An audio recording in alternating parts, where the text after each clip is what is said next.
Ассаламу алейкум, урматтуу интернет колдонуучулар.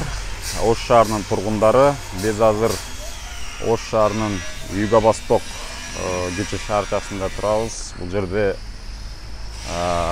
жакшы билесиздер, Ош Куунун имараты.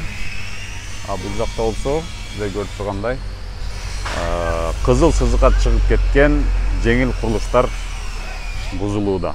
Тагыраагы мыйзамды бузуп, мыйзамды тебелеп, убагында эч кимди укпай, өз алдынча өзүн билемдик менен, ээн баштык менен курулган дүкөндөр, же болбосо павильондор, сода дүкөндөрүнүн бардыгы бүгүн бузулуп, таштандылары жүктөлүп алынууда. Албетте бардыгыбыз мыйзамга баш ийишибиз керек. Бул жерлер алынгандан кийин бул жакта көрүп тургандай тротуар түшүш керек. Студенттер үчүн, шаар тургундары үчүн басканга бир ыңгайлуу шарттары түзүлөт. Шаар мэри буга чейин жыл башында дагы айткан болчу, быйыл шаарда, Ошто тротуарлар жылы кылабыз деп.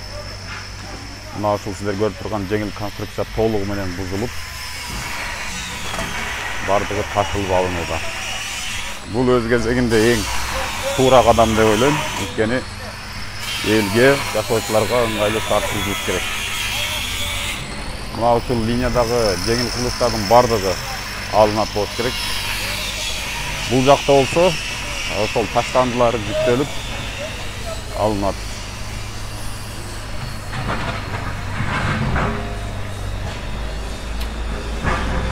Булар алынгандан кийин сөзсүз түрдө тротуар курулат. Жана бул шаардыктар үчүн ыңгайлуу шарттар түзүлөт. Көрүп турасыздар. Бардыгы бузулуш керек, алыныш керек. Шаар шаардай болуш керек.